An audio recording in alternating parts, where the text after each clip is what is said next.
CM గారు CM అయినాక ఏ కార్యక్రమమైనా సరే మీ ఇంటి దగ్గరికే వస్తున్నారు వాలంటీర్లు. గతంలో మన ఇంటికి మన అకౌంట్లలో డబ్బులు ఏ రోజన్నా పడిందా? ఈ రోజు జగన్ సార్ వచ్చినాకనే మీ ఆడోళ్ళ అకౌంట్లలో డబ్బులు పడుతుంది. చంద్రబాబు నాయుడు హయాంలో ఒక్క రూపాయి అయినా మన అకౌంట్లో పడింది అమ్మా ఎప్పుడన్నా? ఈరోజు అమ్మఒడి కానీ చెయ్యూత కానీ 45 ఏళ్ళది ఏదైనా సరే, డాక్రా రుణమాఫీ అయినా సరే డైరెక్ట్ మీ అకౌంట్లలో పడుతుంది. మీరు ఎవరికన్నా ఈ అకౌంట్లో పడేదానికి 5,000, 2,000, 3,000, 500, 1,000 ఎవరికన్నా డబ్బులు ఇస్తున్నారా? ఎవరికి ఇవ్వలే. డైరెక్ట్ జగన్ సార్ మీకు ఇస్తున్నాడు. ఇట్లాంటి ప్రభుత్వాన్ని పోగొట్టుకొని ఇంకొక ప్రభుత్వం అబద్ధాలు చెప్పి మోసాలు చేసి నేను ఇది ఇస్తా అది ఇస్తా అనే చెప్పే ప్రభుత్వాన్ని తెచ్చుకుంటారా? మనకు న్యాయంగా ధర్మంగా మన ఇంటికి తీసుకొచ్చే వాలంటరీ వ్యవస్థ ద్వారా మన అకౌంట్లలో డబ్బులు పడే ప్రభుత్వాన్ని తెచ్చుకుంటారా? అది మీరే ఆలోచన చేయాలా. అందులో ఈ మధ్య కాలంలో బీజేపీతో పొత్తు పెట్టుకుంది ఎవరు? తెలుగుదేశం పార్టీ. ముస్లిమ్స్ పార్టీకి వ్యతిరేకమైన, క్రిస్టియన్స్కు వ్యతిరేకమైన బీజేపీ పార్టీ ఈరోజు తెలుగుదేశం పొత్తు పెట్టుకుంది.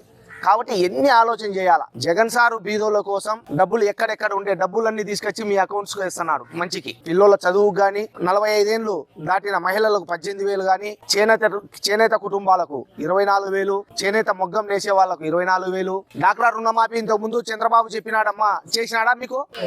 ఇప్పుడు జగన్ చేసినాడు కదమ్మా, మీ అందరి అకౌంట్లలో డబ్బులు పడుతుంది. ఇవన్నీ జగన్ సార్ చెప్పి చేసినాడు. కరోనా వచ్చినా కూడా మనం అందరం ఇబ్బందులు పడినాం. కరోనాలో వాలంటరీ వ్యవస్థ ద్వారా మీ అందరికి న్యాయం చేసినాడు. అట్లనే ఇంత కరోనా వచ్చినా కూడా మీ అందరికి అకౌంట్లలో డబ్బులు వేసినాడు. మనం ఇబ్బంది పడినాం. మనం ఇబ్బందితో పాటు గవర్నమెంట్ కూడా అట్లే ఇబ్బంది పడి ఉంటుంది. అయినా కూడా ఎక్కడే కానీ నేను వెయ్యలేను అని చెప్పకోకుండా మీ అందరికి అకౌంట్లో వేసినాడు జగన్ సార్.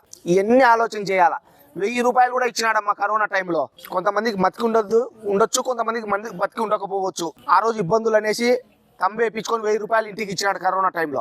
ప్రతి బియ్యం కార్డుకి ఇచ్చినాడు. వాలంటీర్లు తీసుకొని కొంతమంది మతికి ఉండకపోవచ్చు, అయితే ఇచ్చినాడు. ఎవరికైతే బియ్యం కార్డు ఉందో వాళ్ళకి తంబేపించుకొని డబ్బులు ఇచ్చినారు. కాబట్టి మీరు ఎన్ని ఆలోచన చేసుకొని రాబోయే ఎలక్షన్లలో ఫ్యాన్ గుర్తుకు ఓటు వేసి జగన్ సార్ను గెలిపించవలసిందిగా ప్రార్థిస్తున్నాం. మన గంగాధర్ ఈ ఏరియాలో పుట్టి పెరిగినాడు.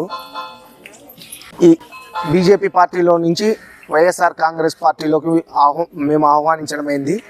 ఏ చిన్న సమస్య ఏదైనా ఇక్కడ ఉత్పన్నమైతే గంగాధర్ ద్వారా మాకు తెలియజేస్తే ఇక్కడ ఉండే సమస్యలు ఏదైనా పరిష్కరించేదానికి ఎమ్మెల్యే గారితో మాట్లాడి, ఎంపీ గారితో మాట్లాడి ఏదైనా చేయగలుగుతామని మనస్ఫూర్తిగా తెలియజేస్తున్నాం. అట్లనే